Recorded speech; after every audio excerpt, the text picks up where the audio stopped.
가난과 번영에 대해서, 가난과 부유함, 풍성함에 대해서 오늘 말씀을 증가하도록 하겠습니다. 오늘 설교는 굉장히 어려운 주제입니다. 왜냐하면 하는 설교자도 왜곡시키기가 쉬운 설교 주제고, 설교를 들으시는 분들도 그 말씀을 받을 때 뭔가 가슴에 갈망이 있기 때문에 설교를 이렇게 왜곡시켜서 받을 가능성이 높은 이유가 있기 때문에 그렇습니다. 굉장히 사실 난해한 부분이죠. 여러분, 가난하다고 해서 다 저주가 아니죠. 이 땅에 가장 하나님 나라 들어가기 힘든 사람이 누굽니까? 부자들입니다.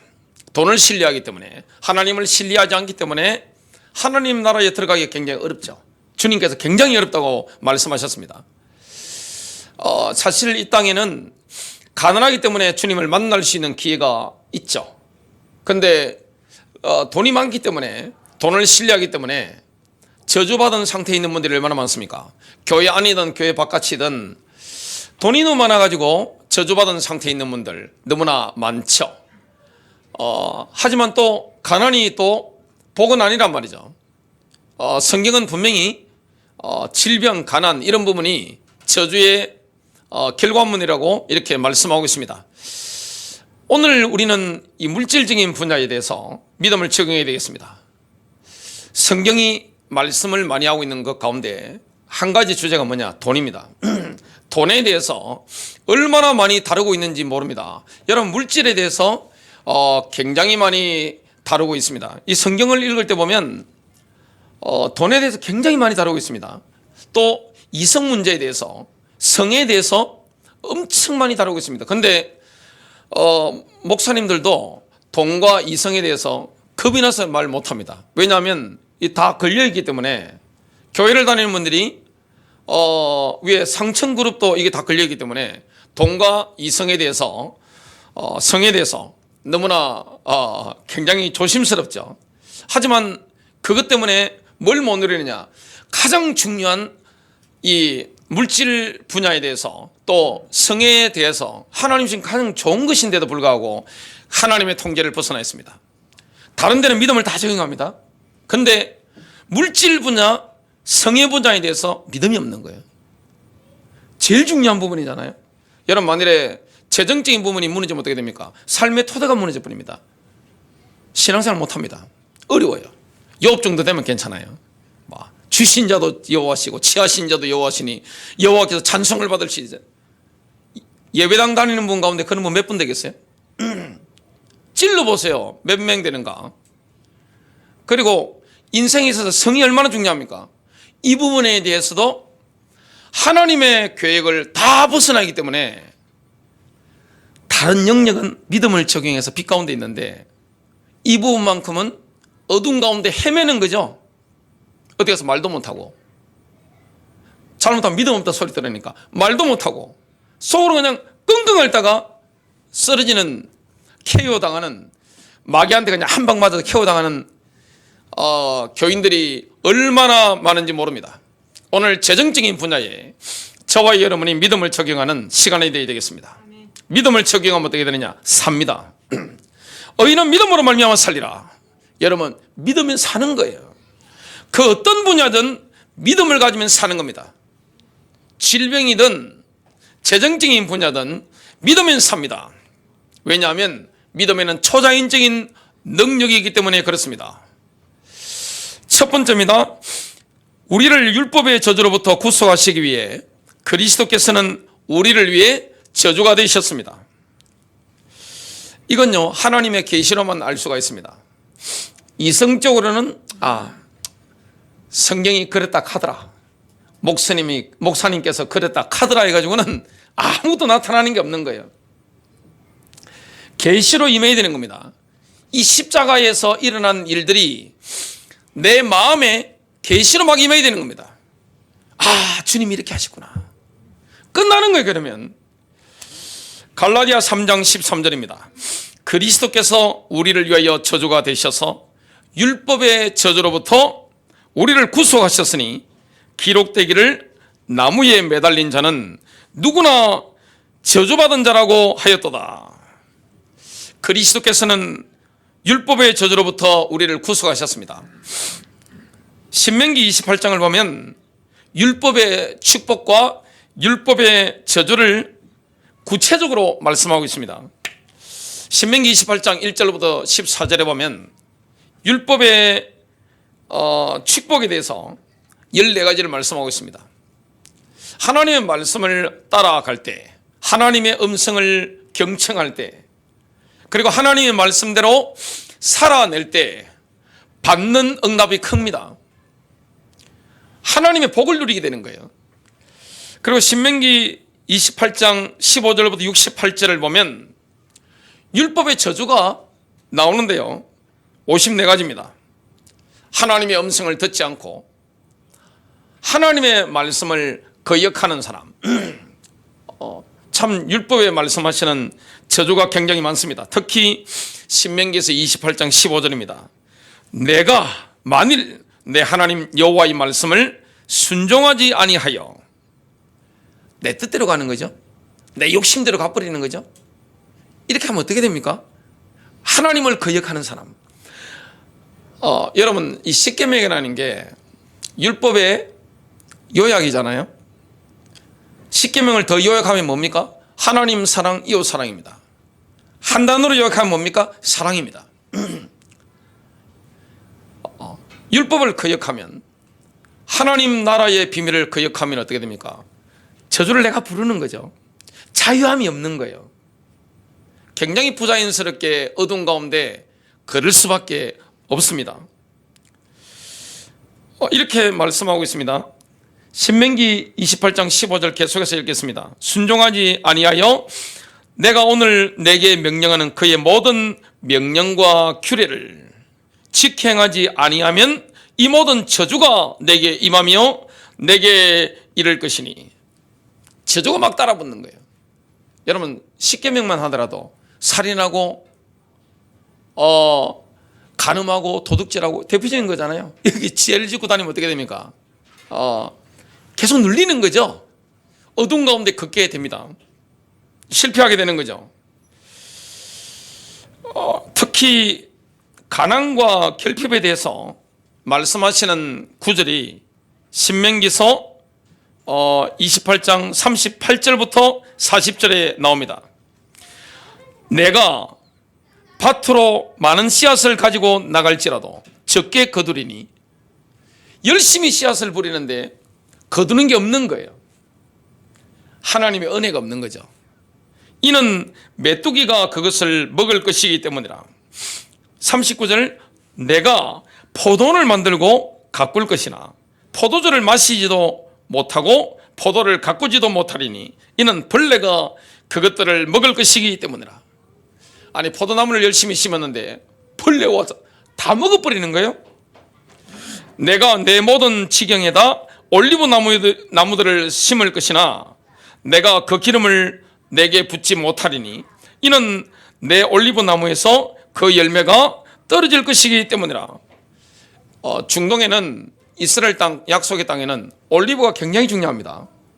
올리브가 얼마나 돈이 되고 이게 좋은 겁니까? 근데 심었는데 다 떨어져 버리는 거예요. 뭐가 없는 겁니까? 복이 없는 거예요. 그래서 사람이 복을 받아버리면 땅도 복을 받습니다. 열매도 복을 받는 겁니다. 저와 여러분이 복을 받는 것은 사랑과 환경 때문에 복을 받는 게 아니에요. 저와 여러분이 하나님의 복을 누리겠으면 저와 여러분 때문에 복이 많은 겁니다. 하나님께서 요셉을 위하여 보디발의 집에 복을 주셨습니다. 이집트에 복을 주셨습니다. 전 세계에 복을 주신 것을 보게 됩니다. 복을 받은 사람을 통해서 복을 받는 겁니다. 이걸 다른 사람들이 보게 되고 나 자신이 느끼게 되는 거죠. 근데 갈라디아 3장 13절을 보면 우리에게 저주가 임하는 대신 그리스도께서 우리를 위하여 저주가 되셨다, 이렇게 말씀하고 있습니다. 정말 감사한 것은요, 예수님이 십자가에서 가난의 저주를 짊어지심으로 우리가 예수님의 부여를 누리게 되었습니다. 고린도후서 8장 9절입니다. 너희가 우리 주 예수 그리스도의 은혜를 알거니와 부유하신 분이 너희를 위하여 가난하게 되신 것은 그의 가난으로 인하여 너희를 부유하게 되도록 하심이라. 이 부분은요, 하나님의 계시로 우리에게 와 닿는 겁니다. 제가 오늘 설교하기 전에 이게 막 가슴에 와 닿는 거예요. 주님이 내가 당해야 될 가난의 저주를 담당하시구나. 내가 당해야 될 질병을 담당하시구나. 내가 당해야 될 사망의 권세를 주님이 짊어지셨구나. 이게 와 닿는 거. 이거는 계시로 아는 거잖아요. 죄 용서받은 거 아는 거잖아요. 주님이 나의 가난을 짊어지셨구나. 이걸 내가 영으로 아는 거잖아요.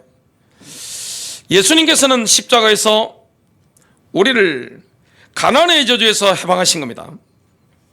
예수님은 십자가 위에서 신명기 28장 45절에 나오는 절대적인 가난, 절대적인 빈곤을 경험하셨습니다.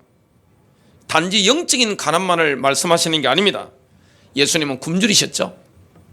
목마르셨습니다. 벌거벗으셨습니다. 모든 것이 궁핍한 가운데 십자가에 달리신 겁니다.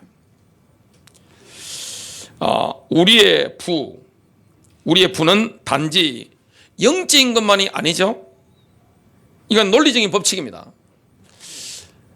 우리가 지금 이 부를 받았죠. 영적인 부유함만 누리는 게 아닙니다. 예수님이 절대적으로 가난하게 되심으로써 우리는 다른 사람들과 나눌 만큼 부유하게 된 겁니다. 오늘 하는 이 설교는 상당히 조심스러운 설교예요. 왜냐하면 부자가 더 멸망당하는 사람이 굉장히 많아요. 교회 안에도 보면 세상적으로 돈 많은데 남과 나누지도 못하고 혼자 처잡숫고 망하는 분들이 얼마나 많은지 아세요? 제가 봤을 때는 그분들은 멸망당한 거예요. 세상에도 마찬가지죠.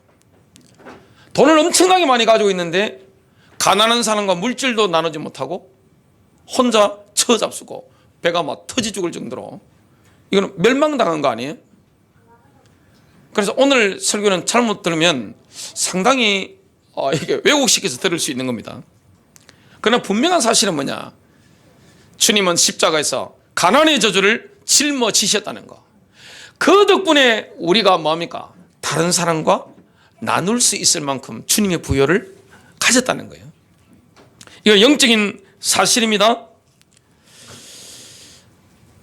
우리는 부유하게 되었다가 다시 가난하게 될 수 있습니다. 예수 믿는데 어려움 당할 수 있죠. 처음에 딱 예수를 믿는데 마귀가 우리에게 줬던 재물들이 있을 수 있습니다.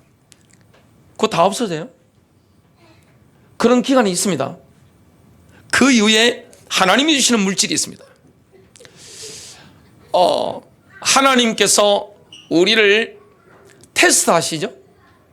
우리의 믿음을 시험 가운데 통과하게 하시고, 와, 어떻게 이렇게 어려울 수가 있을까? 내가 분명히 믿음 가운데 예수님 은혜 가운데 들어왔는데 완전히 꼬꾸라질 수 있습니다. 그게 은혜일 수 있습니다. 그 시험은 반드시 거쳐야 되는 겁니다. 그런데 그 이후에 믿음을 적용하면서 재정적인 안정과 평안과 번영을 누릴 수 있는 거예요. 그래서 가난, 포버티, 번영, 프로스페리티, 이게 십자가 안에서 나타나는 걸 보면서 우리가 주님이 나에게 이걸 주셨구나, 이걸 우리가 분명히 알 수 있는 겁니다. 우리는 부유하게 되었다가 다시 가난하게 될 수 있습니다. 그러나 부자로 있다는 것은 영속적인 의미를 가집니다. 지금 우리가 분명히 예수 그리스도를 믿는데도 불구하고 부유하게 될 수도 있고 가난하게 될 수 있죠. 그러나 부유하게 되었다는 것은 영속적인 의미가 있습니다. 예수님을 보면요, 모든 하늘나라 부여를 내려놓으시고 가난하게 사셨죠. 주님이 이 땅에 오셨을 때 지금 친다면 벤틀리를 몰고 다닌다든지 마바를 몰고 다닌다든지 최고급 벤츠를 몰고 다닌다든지 이런 걸 안 하셨어요. 그리고 옷 입고 다니시는데 이탈리아산 최고 비싼 거 있죠? 그런 거 입고 다니신 적이 없습니다. 그냥 서민들이 입는 거 있죠? 깨끗하게 이렇게 입고 다니시고 이렇게 다니신 겁니다. 식사도 보면 이탈리아 음식이나 프랑스 음식이라든지 엄청난 비싼 거 이런 거 안 드세요. 그냥 갈릴리 서민들이 민초들이 먹는 그 음식, 담백한 음식 있죠? 그걸 잡수시고 이렇게 하셨습니다. 지상 사역 내내 그러나 쭉 가난하게만 사셨던 건 아닙니다. 뭘 보면 알 수 있습니까? 하나님의 뜻 가운데 인도를 받는데 물질이 필요할 때가 있잖아요. 그때는 믿음의 은사를 사용하신 겁니다. 오병이의 기적. 그런 분이 어떻게 가난뱅이라고 말할 수 있습니까? 남자만 5,000명이에요. 어린아이 여자까지 합치면 12,000명을 배불리 먹이신 겁니다. 예수님은 세금을 내야 될 때 세금 걷는 사람이 왔으니까 예나지금이나 세금이 얼마나 무섭습니까? 추구도 세금 추징하는 사람 따라다니죠. 세금 무서운 거예요. 그래서 주님은 재정을 담당하는 가룟 유다한테 세금 내 이렇게 말씀하시지 않고 누구에게 말씀하십니까? 나서길 좋아하는 베드로한테 저기 가봐, 낚시 던져봐. 그러면 첫 번째 물고기 입에 동전이 물려 있을 거야 해서 과연 이렇게 낚시를 던져보니까 물고기 잡았는데 첫 번째 올라오는 물고기에 동전이 있는 거예요. 그것도 비싼 동전이겠죠. 그거 가지고 세금을 내신 거예요. 세금 낼 돈도 있으셨고 500리의 기적으로 12,000명도 먹일 수 있는 재정적인 이런 풍성함, 이런 것도 우리 주님께는 있으셨던 겁니다. 그래서 우리가 이 땅에서 살아가면서 하나님 나라를 위해서, 하나님 뜻을 위해서 필요할 때는 뭡니까? 물질을 당겨올 수 있는, 풍성함을 누릴 수 있는, 그리고 하나님께 기쁨으로 드리고 가난한 자들에게 물질을 나눌 수 있는, 남에게 줄 수 있는 부유함을 누릴 수 있도록 우리 주님께서 우리에게 은혜를 주신 겁니다. 하나님께서는 그리스도 안에서 하나님의 다양한 은혜를 넘치도록 주십니다. 다양한 은혜 가운데도 뭐가 있습니까? 그 하나님의 다양한 은혜 가운데는 한 파트가 바로 재정적인 거죠. 주님께는 은혜가 충만합니다. 요한복음 1장 16절입니다. 우리 모두가 그의 충만한 데서 받았으니 은혜 위에 은혜니라. 은혜 위에 은혜라는 것은 한 은혜가 다른 은혜에 뒤따르는 것을 말합니다. 그러한 은혜가 날마다 우리의 것이 됩니다. 넘치는 은혜, 그리고 하나님의 은혜의 지극히 풍성함, 이런 단어를 성경에서 사용하고 있습니다. 하나님께서는 하나님의 은혜의 지극히 풍성함을 이미 우리에게 주신 겁니다. 이건 영적으로 임한 거예요. 하나님께서 하나님의 말씀에 순종하는 사람에게 공급하시는 수준은요, 풍성함입니다. 이 풍성함이라는 것은 어떤 의미가 있겠습니까? 풍성함이라는 것은 싱크대에 물이 넘치는 겁니다. 욕조에 물이 넘치는 겁니다. 넘치도록 우리에게 우리 주님께서 은혜를 주시는 거죠. 고린도후서 9장 8절입니다. 하나님께서 능히 모든 은혜를 너희에게 넘치게 하시나니. 여러분, 재정에 대한, 물질에 대한 것은 고린도후서 8장과 9장을 보면 가장 명확합니다. 여러분 직접 읽으시면 가장 정확합니다. 이것은 너희가 항상 모든 일에서 모든 것이 넉넉하여 모든 선한 일을 풍성히 하게 하려 하심이라. 우리에게는 어떤 은혜가 임해 있습니까? 하나님의 뜻을 따라 물질이 필요할 때는 어떻습니까? 다른 사람과 나눌 수 있을 만큼 이런 풍성함이 와 있는 겁니다. 주님이 그걸 실제 누리는 모델이 되셨고 기독 신자에게 그 은혜를 주시는 겁니다. 제가 교회를 다니면서 저는 처음에 다닐 때부터 교회 핵심에 있었기 때문에 다른 사람들보다는 성도들은 정보가 그냥 고급 정보가 저한테 많이 흘러 들어오죠. 남이 모르는 걸 제가 어릴 때부터 많이 알고 있습니다. 속속들이 알고 있는 거죠. 근데 하나님께서 특별히 특정한 개인에게 물질을 많이 주신 때가 있습니다. 왜냐? 하나님은 하나님 일을 하셔야 되는데 물질을 흘려보내야 되는데 하나님이 나타나셔가지고 여기 있어. 이 바다가 이렇게 하시지 않는단 말이죠. 하나님이 누군가에게는 물질을 공급하셔서 가난한 자에게로, 그리고 교회 안에로, 또 하나님 나라 사역 확장에 필요한데 뭐 하십니까? 딱 주시는 겁니다. 이런 은혜가 있는 겁니다. 그래서 교회 안에 보면 물질이 많아야 되는 분들이 있습니다. 하나님 주세요, 그런 분들한테는. 근데 자기 만족을 위해서 물질을 막 달라고 하는 분들한테는 물질을 안 주십니다. 없는 게 은혜예요. 그냥 교통카드만 들고 다니는 게 은혜죠. 그런 분들은 교통카드만 이렇게 버스만 타시고 지하철만 타시고 그게 은혜입니다. 왜냐? 돈 많이 생기면 죄 짓습니다. 타락해요. 돈이 많이 왔는데 타락하지 않는 사람이 있습니까? 손 한번 들어보세요. 그런 사람이 있는가? 뭐 목사 장로 떠나가 다 타락합니다. 타락 안 하려면 뭐 해야 됩니까? 살려고 하면 흘려보내야 됩니다. 이 돈의 에너지가 얼마나 강합니까? 돈이요, 계속 들어오면요, 피곤하죠? 예배 드릴 때 피곤하시죠? 어떤 분들 밤에 토요일 잠 안 주무시는 분들. 근데 주일 오전에 5만 원짜리 한 다발 이렇게 주가지고 세어보러 왔어요. 잠 오겠어요? 잠 안 옵니다. 그게 돈의 힘입니다. 돈이라는 건 그만큼 강력한 거예요. 그냥 성경책 볼 때는 잠 잘 옵니다. 그죠? 그런데 5만 원짜리나 100달러짜리 지폐를 만지면서 이게 내 것이 된다. 돈 맛이 얼마나 강한지 아세요? 하나님 눈에 안 보이죠? 근데 돈은 눈에 보이잖아요. 이 에너지가 얼마나 강하게 옵니까? 그러니까 뭐 돈 그러는데 대부분의 신자들은 돈 많이 하나님이 주셨다, 망합니다. 영적으로 망해요. 왜냐? 타락하기 때문에. 신앙 버립니다. 어떤 나라든지 기독교가 들어와서 소득 3만 불 이상 되면 신앙이 떨어진다는 데이터가 나와 있습니다. 이거는 뭐 동양서양 똑같아요. 배고플 때 기도하지 배불러서 기도하는 사람 있습니까? 별로 없어요. 그래서 참 돈에 대해서 설교하기가 굉장히 어려운 거예요. 오늘 주제를 굉장히 제가 어려운 주제를 제가 잡은 겁니다. 그러나 주님이 하시는 말씀이 있기 때문에 제가 오늘 설교를 하는 겁니다. 주님이 가난의 저주를 다 짊어지시고 우리에게는 뭘 주신 겁니까? 남에게 나눌 수 있는 은혜를 주신 거예요. 그리고 주님께 들을 수 있는 은혜, 기쁨으로 우리가 물질을 흘려보낼 수 있는 은혜.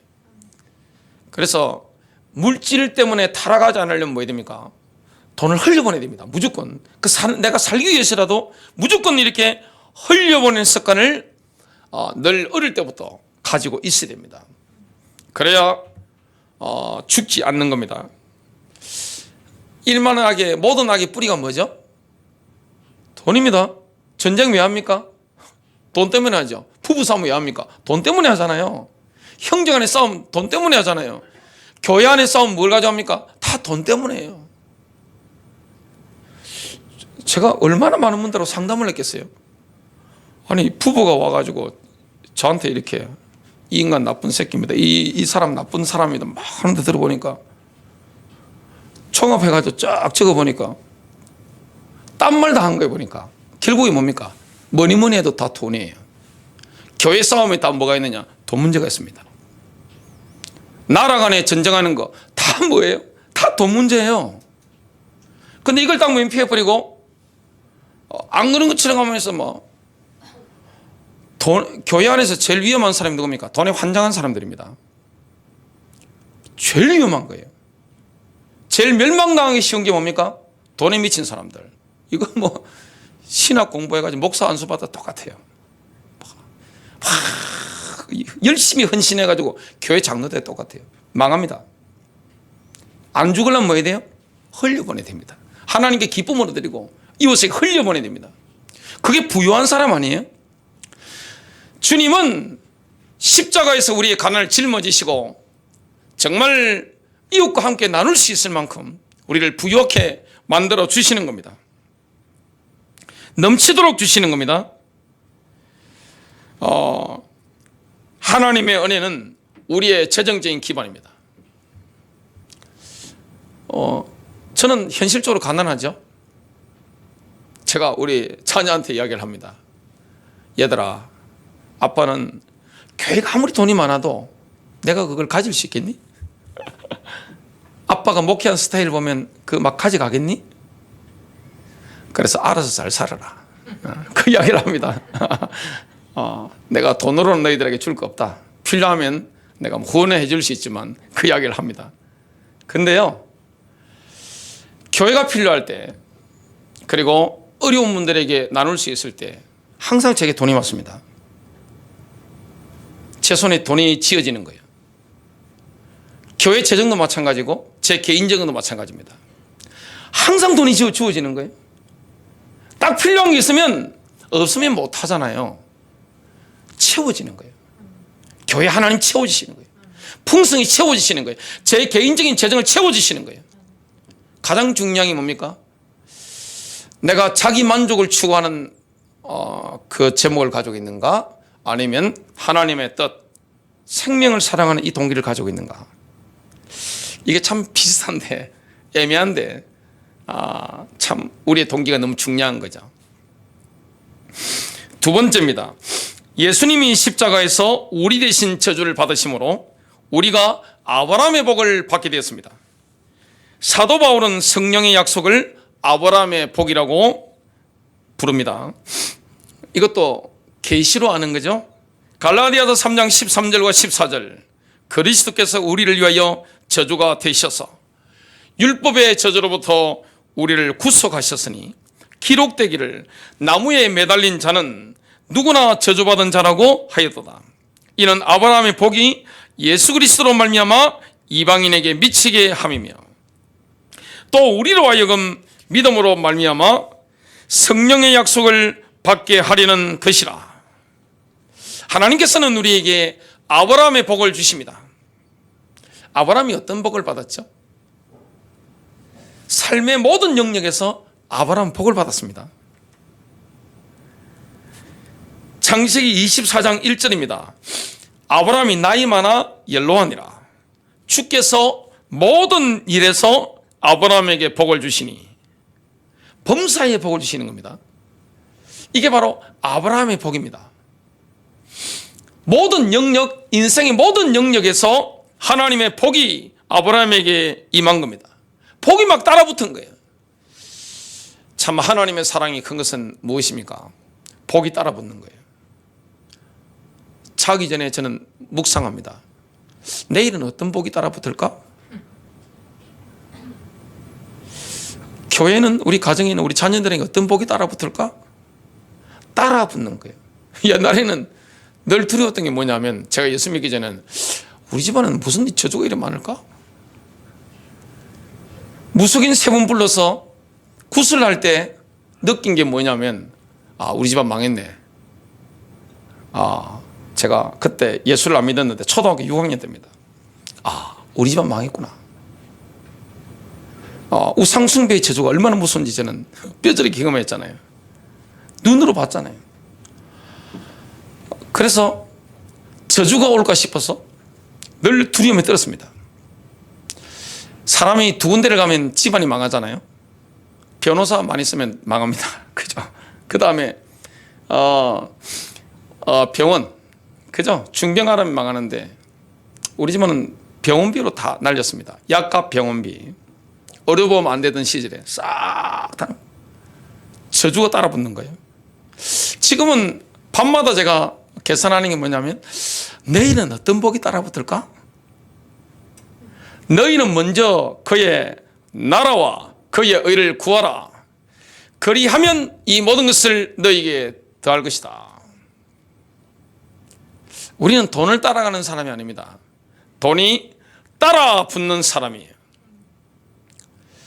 세상이나 이런 데 보면 기독 신자보다 돈 많은 사람이 얼마나 많습니까? 근데 나눌 수 있어요? 그분들 나누는 거 보셨습니까? 세금 줄이려고 나누는 거 말고, 그죠? 록펠러 그룹처럼 이렇게 절세하려고 뭐 복지재단 만드는 건 말고요. 진정으로 복장에서 우러나가서 가난한 자에게 나누고 하나님 나라를 실현시키는 그런 분들 별로 없죠. 의외로 대한민국 사회나 대한민국 교회 안에 돈이 많은데 저주받은 분들이 꽉 찼습니다. 영적으로 보면 저주받은 거예요. 나눌 수 없잖아요. 그죠? 그게 무슨 복입니까? 복 받은 게 아니에요. 그런 돈은 아무리 많이 짊어지고 있어도 복 받은 게 아닙니다. 이미 저주받은 상태입니다. 근데 주님이 우리를 가난의 저주에서 구속하시고 우리에게 부여를 주신 것은 무엇입니까? 하나님께 기쁨으로 드릴 수 있는 거죠. 이웃에게 즐겁게 나눌 수 있는 거예요. 그래서 물질을 가지고 하나님 나라에 이바지하고 또 물질을 가지고 많은 인간관계 속에서 하나님 나라를 누리게 되는 거죠. 얼마나 따뜻해요. 굉장히 따뜻한 은혜를 우리가 누릴 수 있는 겁니다. 아브라함의 복, 삶의 모든 영역에서 미치는 아브라함의 복, 이 복이 그리스도의 십자가로 말미암아 우리에게 임한 거예요. 그래서 우리는 뭘 따라가야 됩니까? 성령님을 따라가는 겁니다. 내가 잘나서 받는 게 아닙니다. 예수 그리스도로 말미암아 우리가 이 복을 받는 거예요. 이 은혜가 임하는 거예요. 그래서 성령의 선물을 받음으로써만 모든 복을 받을 수 있다고 갈라디아 3장 14절은 말씀하신 거죠. 오직 성령님만이 우리를 모든 복들 안으로 인도하실 수가 있습니다. 순간순간 성령의 인도하심을 받아야 됩니다. 여러분, 성령의 인도하심을 받으면 하나님은 우리를 모든 복들 안으로 인도하시는 것을 경험하게 됩니다. 그리스도께서 율법의 저주로부터 우리를 구속하시기 때문에 아브라함의 복이 우리에게 임할 수 있게 된 겁니다. 신명기서 28장 2절부터 6절까지 그리고 8절을 보겠습니다.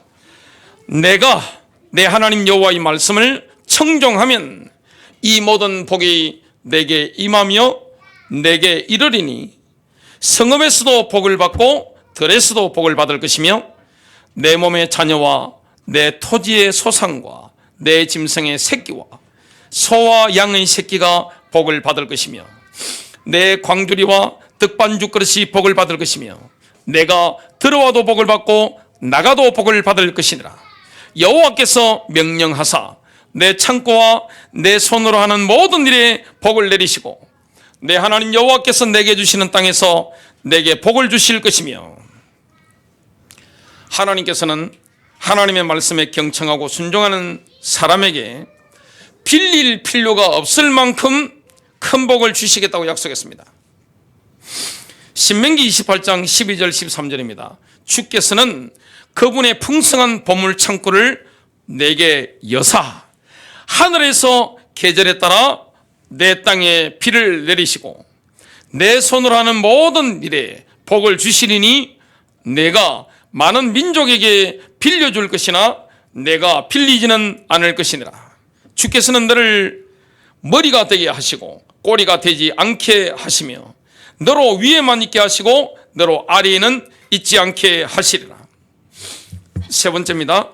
하나님께서 우리의 재정적인 성공을 계획하신 것이 확실하다면 응답받을 수 있는 그릇을 준비해야 됩니다. 하나님은 우리에게 응답하시길 원합니다. 사랑의 주님이기 때문에 우리가 만약에 자기 만족을 추구하는데 돈을 다 쓰는 사람 같으면 돈을 안 주시겠죠. 왜냐? 저주니까. 그죠? 세상 쾌락을 즐기는데 돈이 얼마나 많이 필요합니까? 일하는 사람보다 노는 사람이 돈이 훨씬 많이 필요합니다. 열심히 일하는 사람에게 돈이 많이 필요 없지만 유흥을 즐기는 사람한테는 돈이 그냥 무진장 필요하죠. 그건 저주기 때문에 하나님 뭐 때문에 주시겠습니까? 그렇게 돈을 하나님 많이 주신다. 그 사람 저주받은 사람이죠. 배 터지 죽죠. 죽습니다 그러면.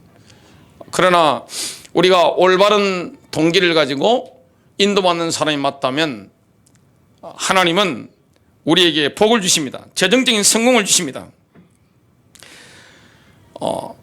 재정적인 무책임은 믿음이 아닙니다. 재정적인데 책임을 누가 지고 있는 겁니까? 내가 지고 있는 거예요. 하나님인데 왜 맡깁니까? 하나님은 우리에게 자유를 주시잖아요.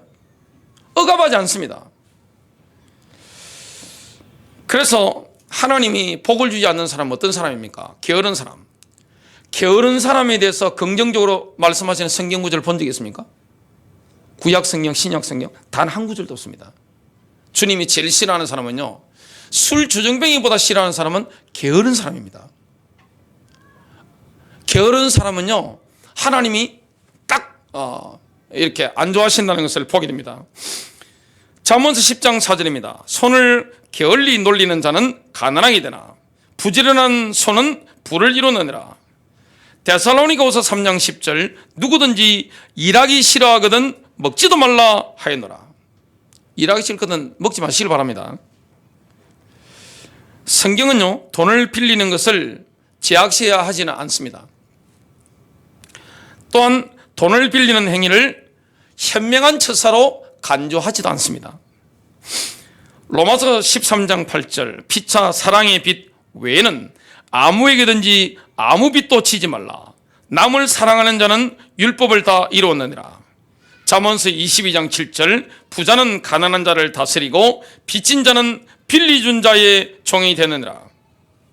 돈을 많이 빌려버리면요, 하나님의 종이 아니라 채권자의 종으로 전락합니다. 종이 뭡니까? 시킨 대로 해야 돼요.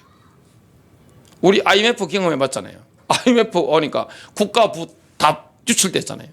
그때 우리나라 주식이 어디로 넘어갔습니까? 외국으로 다 넘어갔죠. 열심히 한 그거 외국으로 얼마나 넘어갔습니까? IMF에서 시킨 대로 할 수밖에 없잖아요. 그게 종이에요. 하나님은 우리가 말씀의 기준을 가지고 예산 편성하는 걸 기뻐합니다. 누가복음 14장 28절 너희 중에 누가 망대를 세우고자 할진대 자기의 가진 것이 준공하기까지에 촉할런지 먼저 앉아 그 비용을 계산하지 아니하겠느냐? 아니, 건물을 하나 지으려고 하면 비용 계산이 나와야 되잖아요. 당연한 거 아니겠어요? 대부분의 사람들은요, 돈을 버는 족족 써버립니다. 예산 편성이 무슨 의미가 있습니까? 버는 대로 다 먹어치워버리고 입어버리고 여가생활 다 즐기면서 돈을 버는 대로 뭡니까? 소소한 일에 다 써버리는 겁니다. 무슨 미래가 있습니까? 제가 자녀들한테 가르치는 거, 아니 먹는 거 다 먹고 입는 거 다 입고 여가생활 다 즐겨버리고 어떻게 살겠니? 시드머리를 안 만드는데, 종잣돈을 안 받는데, 기초자산이 없는데 그 사람에게 무슨 미래가 있겠니? 교회 재정도 뭐 해야 됩니까? 흘려보내지만 저축해야 되죠. 가정 재정도 마찬가지예요. 어릴 때부터 뭐 해야 됩니까? 흘려보내는 것도 가르치고 헌금하는 것도 가르치고 뭐 해야 됩니까? 시드머니를 만드는 걸 가르쳐야 되잖아요. 근데 그릇이 준비 안 되면 어떻게 씁니까? 버는 족족 금금 전략하지도 않고 소소한데 그냥 여기 써버리고 저기 써버리고 다 써버리고 나면 어떻게 됩니까? 아무것도 없어요. 무슨 미래가 있습니까? 하나님 나라를 위해서 물질 내놓을 수 있겠어요? 그리고 살다 보면 여러분 인생에 질병이 없습니까? 아니 여러분 예수 잘 믿었더니만 어디 몸 전혀 안 아프세요? 강우성 권사님 한번 여쭤보겠습니다. 제일 연세가 많은 분들 오늘 별로 안 오셨는데 여러분 병원 안 가세요? 그 무슨 일이 생기잖아요. 그때 뭘 내놔야 됩니까? 돈을 내놔야 되잖아요. 그래서 하나님은 우리에게 뭐 하라고 하는 겁니까? 예산 편성하라고 하는 겁니다. 거기 맞춰서 쓰라고 하는 겁니다. 가정경제를 기업 경영하듯이 경영하는 걸 지금부터 훈련해야 되는 겁니다. 여러분 올바른 예산을 편성해야 됩니다. 그리고 그 예산대로 살아가야 됩니다. 그러면 재정적인 안정만 누리는 게 아닙니다. 영적인 평안을 누리게 되는 겁니다. 아니 재정이 흔들리면 인생이 흔들리잖아요. 만일에 여러분들이 재정적인 토대가 흔들리면 어떻게 되는지 아세요? 신앙생활 할 수 있겠어요? 예배당 와가지고 더 내가지고 돌아버립니다. 완전히 더 내가지고. 제가 교회 오랫동안 설교하면서 느낀 게 있습니다. 재정적인 토대가 무너져 버리면요 신앙생활 안 돼요. 예배 시간에 잠깐 뭐 잊을 수 있겠어요. 막 하다 보면 집에 가면 갑자기 돈. 심장에 파스 붙이고 신앙생활 되겠어요? 즉 성도님들 심장에 파스 붙인 분들 신앙생활 안 되는 걸 확인했습니다. 안 돼요. 영적인 평안이 무슨 평안이 있습니까? 그래서 뭐 해야 됩니까? 예산 편성해야 돼요. 거기에 맞춰서 내가 써야 되는 겁니다. 이게 관리 능력입니다. 하나님이 돈에 대한 관리를 누구에게 맡기신 겁니까? 우리에게 맡기신 거잖아요. 그럼 관리해야죠. 미래를 위해서 준비해야죠. 시드머니를 만들어야 되는 거 아니에요. 얼마나 중요합니까? 기도가 되겠어요? 돈에 너무 시달려 버리면요 기도 안 됩니다. 뭐 욥 정도 되면 기도하죠. 왜 못하겠어요? 그냥 바울 정도 되면 그죠? 사도 바울 같으면 돼요. 근데 여러분 욥입니까? 1000년 만에 한 명 나올까 말까. 여러분 바울입니까? 바울 2000년 만에 한 명 나왔어요. 그런 사람은. 근데 하나님 탓하지 마세요. 버는 족족 소소한데 다 써버리고 다 먹어버리고 뭐 다 입어버리고 뭐 그죠? 연기로 다 날려버리고 주로 보면 게임비, 학생들은 게임비 그죠? 외식비 뭐 이런데 또 놀러 다니는데 이런 데 있죠? 다 날려버리고 시드머니를 못 만드는 거예요. 종잣돈을 못 만드는 거예요. 미래가 없는 거예요. 꿈이 없는 거예요. 교회 재정도, 가정 재정도, 개인 재정 마찬가지예요. 아이들 가르쳐야 됩니다. 얼마나 중요합니까? 어릴 때부터 돈에 대한 훈련을 안 시키면 어떻게 됩니까? 교회 다니면서도 다른 데는 은혜를 누릴 수 있지만 재정적인 분야에 은혜를 누리지 못하는 겁니다. 그러면 영적인 평안이 어디 있어요? 내가 지금 재정이 막 흔들리는데 설교가 들리겠어요? 기도가 들리겠어요? 기도가 되어지겠어요? 하나님 나라를 위해서 내가 헌신할 수 있겠어요? 가난한 자 도울 수 있겠어요? 아무것도 없어요.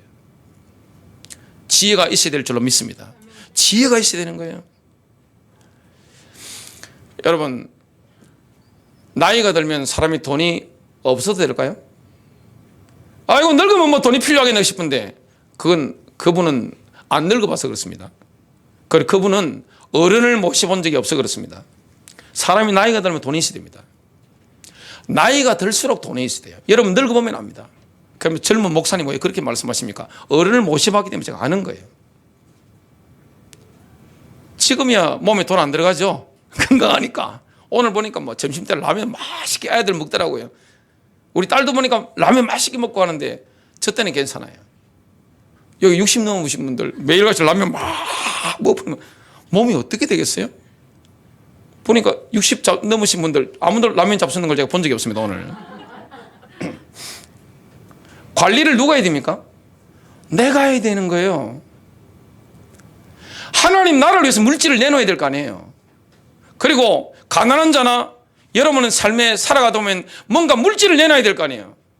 돈이 얼마나 필요합니까? 돈 없어 보세요. 누가 말씀하십니다. 돈 없으면 똥보다 더럽다. 형제가 돈 줄 것 같아요? 여러분 형제들이 있으시죠? 급할 때 형제가 줄 수 있을 것 같아요? 뭐 푼돈 주죠. 처음에 뭐 100만 원, 200만 원, 300만 원, 500만 원 그 정도 줄 수 있습니다. 자꾸 한번 찾아가 보세요.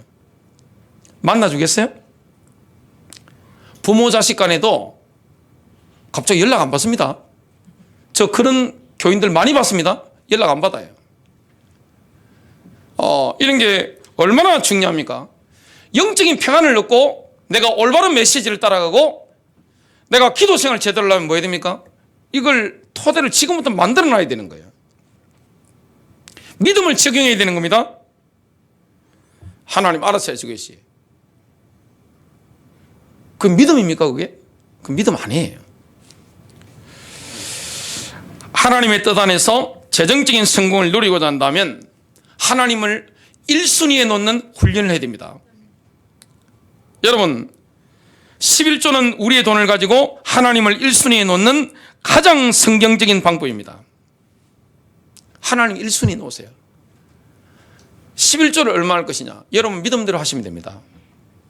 그 기준도 누가 정하는 겁니까? 성경에 물론 나와 있습니다만은 선택하는 건 누가 하는 겁니까? 내가 하는 거예요. 용돈에 11조를 하든 뭐 내가 버는 걸 11조를 하든 누가 결정하는 겁니까? 내가 하는 거예요. 그런 거 자꾸 물어보시는 분 계신데 곤란하게 물어보지 마시기 바랍니다. 알아서 하세요. 그거는. 기도하면서 여러분 양심과 신앙의 수준이 있잖아요. 그렇게 인도받으시면 되는 겁니다.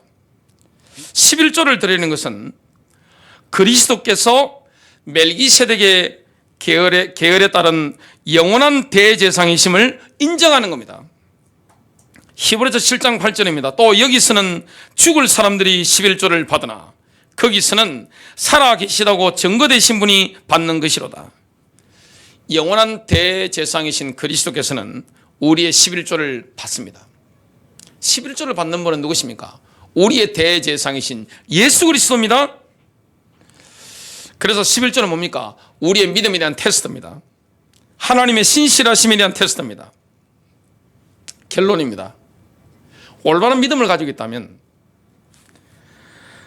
돈은 축복입니다. 기도하겠습니다.